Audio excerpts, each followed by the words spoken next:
Hello students, आज हम पढ़ने वाले हैं मेंस्ट्रुएशन साइकिल के बारे में। तो समझते हैं कि मेंस्ट्रुएशन साइकिल है क्या। मेंस्ट्रुएशन साइकिल फीमेल्स की बॉडी में होने वाला मंथली हार्मोनल साइकिल है, जिसमें उसका यूट्रस अपने आप को प्रिपेयर कर रहा होता है प्रेगनेंसी के लिए। इस मेंस्ट्रुएशन साइकिल को हम बहुत सारे अलग अलग नामों से जानते हैं, जैसे कि मेंसेस, मेंस्ट्रुअल पीरियड्स या फिर साइकिल।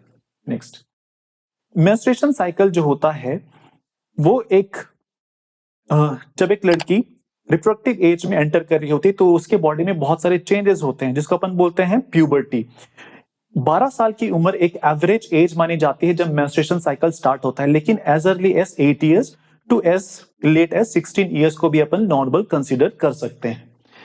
फर्स्ट टाइम जब एक लड़की का पीरियड आता है तो उसको अपन बोलते हैं मिनार्की। और एक एज आता है एक फीमेल की लाइफ में जब उसका मेंस्ट्रुएशन साइकिल स्टॉप हो जाता है, उसके बाद वो प्रेग्नेंट नहीं हो सकती, जिसको अपन बोलते हैं मेनोपॉज, जो हो सकता है 50 टू 51 की एज पे।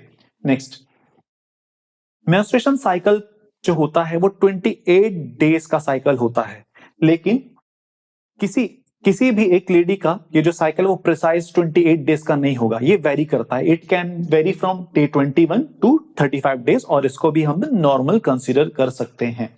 नेक्स्ट, बहुत इंपॉर्टेंट जो चीज है मेंस्ट्रुएशन साइकिल में वो है हार्मोन्स। हार्मोन्स बहुत ही इंपॉर्टेंट रोल प्ले करते हैं इस पूरे साइकिल को रेगुलेट करने में। अब हम समझते हैं कि ये हार्मोन्स एक्ट कैसे करते हैं। तो इसको समझने के लिए हमको ये समझना होगा कि जो ब्रेन है अकेले ही हर एक चीजों को कंट्रोल नहीं कर सकता है, उसको क्या चाहिए, किसी की मदद चाहिए। तो वो किसकी मदद लेता है? हार्मोन्स की, ठीक है, या फिर केमिकल्स की। तो ये हार्मोन्स जो होते हैं हेल्प करते हैं ब्रेन की कि वो बॉडी के डिफरेंट ऑर्गन्स को ये प्रॉपरली परफॉर्म करने में रेगुलेट करे। ठीक है, रेगुलेट करना मतलब होता है कंट्रोल करना। तो यहां पर भी हम देख रहे हैं कि 4 डिफरेंट टाइप्स ऑफ हार्मोन्स है, जिसमें से एक है luteinizing hormone, follicle stimulating hormone, oestrogen और प्रोजेस्टेरोन। तो ये 4 डिफरेंट टाइप्स ऑफ हार्मोन्स है जो बहुत ही इंपॉर्टेंट रोल प्ले करते हैं मेंस्ट्रुएशन साइकिल में। अब अपन देख रहे हैं कि यहाँ पर ये पिट्यूटरी हार्मोन्स है, ठीक है, जहां पर हम देख रहे हैं बेसिकली फॉलिकल स्टिमुलेटिंग हार्मोन और ल्यूटिनाइजिंग हार्मोन्स को। फिर उसके बाद देखते हैं ये फॉलिकल्स है जो कहां पर होते हैं? ओवरीज के अंदर होता है। नेक्स्ट जो है दैट इज सेक्स हार्मोन्स, जिसमें अपन देख रहे हैं 2 हार्मोन्स को, एस्ट्रोजन और प्रोजेस्टेरोन। और ये जो है ये है यूट्रस। तो हमने देखा ये है ओवरीज और ये है यूट्रस। तो ओवरीज में जो हार्मोन्स कंट्रोल कर रहे हैं, रेगुलेट कर रहे हैं, ठीक है, वो कौन कौन से? फॉलिकल स्टिमुलेटिंग हार्मोन और ल्यूटिनाइजिंग हार्मोन। और वहीं यूट्रस में जो हार्मोन्स प्ले कर रहे हैं वो है ईस्ट्रोजन और प्रोजेस्टेरोन। तो अपन देखते हैं कि जो साइकिल होता है वो कितने फेजेस का होता है। तो हम अभी देख रहे हैं कि यहाँ पर जो साइकिल है वो 4 फेजेस का है। पहला जो फेज है दैट इज मेंसेस, सेकेंड है फॉलिकुलर फेज, तीसरा है ओव्यूलेशन और चौथा है जो ल्यूटियल फेज। पहला फेज देखते हैं। नेक्स्ट, पहला फेज है मेंसेस, ठीक है। मेंसेस फेज जो होता है ये लास्ट करता है डे 1 टू डे 5 तक। और इसमें क्या होता है? यूट्रस का जो सबसे इनर मोस्ट लेयर होता है वो शेड हो रहा है। क्यों शेड हो रहा है? क्योंकि एग्स जो है वो फर्टिलाइज नहीं हुए, ठीक है। और फर्टिलाइज नहीं होने की वजह से क्या होता है कि जो अनफर्टिलाइज्ड एग है और यूट्रस का जो इनर मोस्ट लेयर है जिसने अपने आप को प्रेगनेंसी के लिए प्रिपेयर किया हुआ था, ठीक, तो वो क्या होता है कि अभी वो शेड हो रहा है, ठीक है।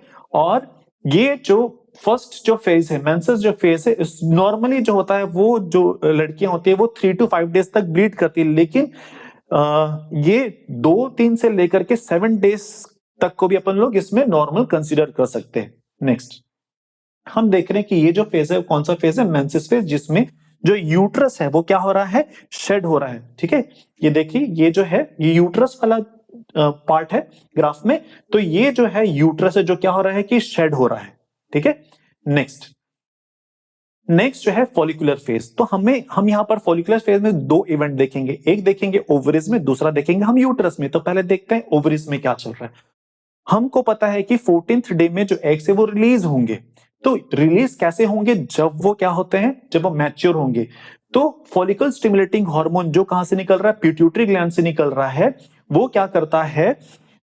एग्स को मैच्योर करता है, ठीक है, प्राइमरी, सेकेंडरी और फिर वो मैच्योर फॉलिकल्स बनाते हैं। और साथ ही साथ जो यूट्रस है वो भी अपने आप को, अभी जो वो शेड हो गया था, वो वापस से अपने आप को वो क्या कर रहा है? प्रिपेयर कर रहा है कि इनकेस अगर प्रेगनेंसी होती है तो वापस से वो क्या कर सके? इम्प्लांट कर सके। तो ये सारे जो इवेंट्स चल रहे होते हैं, पहला तो होता है ओवरीज में चल रहा है जहां पर एग्स मैच्योर हो रहे हैं रिलीज होने के लिए, और यूट्रस अपने आप को प्रिपेयर कर रहा है प्रेगनेंसी के लिए।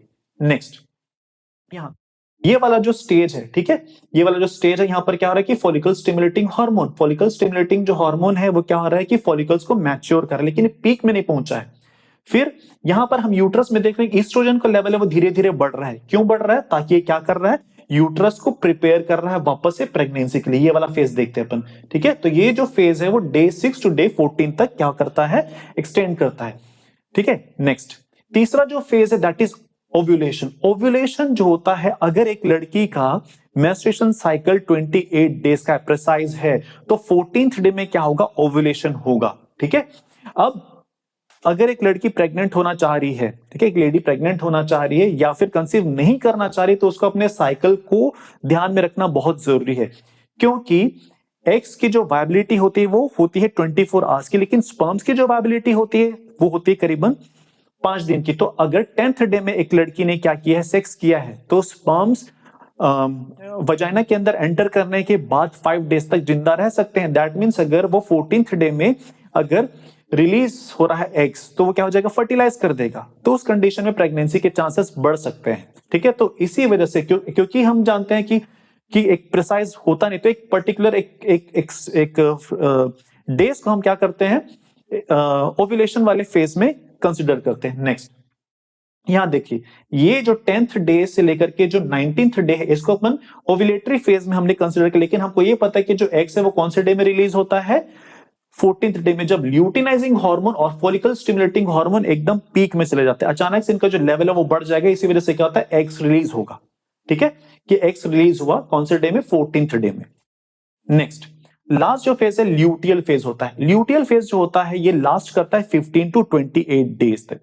अब एग जब रिलीज हुआ तो वो कहां से हुआ है, वो एक खास तरह के ग्रेन्युलोसा सेल से कवर्ड होता है, और ओव्यूरस जब वो रिलीज होता है तो केवल एग रिलीज होता है, लेकिन उसको जो कवर करने वाला जो सेल्स होते हैं वो कहां पर रह जाते हैं, ओवरिस में ही रह जाते हैं, और वो कन्वर्ट हो जाते हैं कॉर्पस ल्यूटियम में। ये कॉर्पस ल्यूटियम वापस से एक हार्मोन्स रिलीज करता है ईस्ट्रोजन के अलावा, उस हार्मोन का नाम होता है प्रोजेस्टेरोन। ये प्रोजेस्टेरोन प्रिपेयर कर रहा होता है प्रेगनेंसी के लिए, ठीक है। ये बहुत इंपॉर्टेंट है किस चीज के लिए, प्रेगनेंसी के लिए। अगर एग्स फर्टिलाइज हो जाते हैं तो जो फर्टिलाइजेशन के बाद ये जो फर्टिलाइज्ड एग है वो यूट्रस में अपने आप को क्या कर देगा, इम्प्लांट कर देगा, और प्रेगनेंसी कंटिन्यू होगी। और प्रोजेस्टेरोन जो होता है उसका एक बहुत ही इंपॉर्टेंट रोल होता है किस चीज में, प्रेगनेंसी के लिए। लेकिन अगर प्रेगनेंसी नहीं हुआ, एग्स फर्टिलाइज नहीं हुआ, तो ईस्ट्रोजन और प्रोजेस्टेरोन दोनों ही हार्मोन्स का लेवल क्या होता जाएगा, घटता जाएगा, और वापस से जो नेक्स्ट जो साइकिल है वो स्टार्ट हो जाएगा। नेक्स्ट, यहां पर देख रहे हैं ये क्या हो रहा है कि यहां पर प्रेगनेंसी के लिए जो यूट्रस है वो वापस तैयार है, लेकिन अगर प्रेगनेंसी नहीं हुई तो फिर से जो नेक्स्ट साइकिल है वो क्या हो जाएगा, स्टार्ट हो जाएगा। तो आई होप आपको मेंस्ट्रुएशन साइकिल समझ में आया होगा। इनकेस अगर आपको किसी भी तरह का कोई भी डाउट है तो आप कमेंट सेक्शन में लिख करके मुझे बता सकते हैं।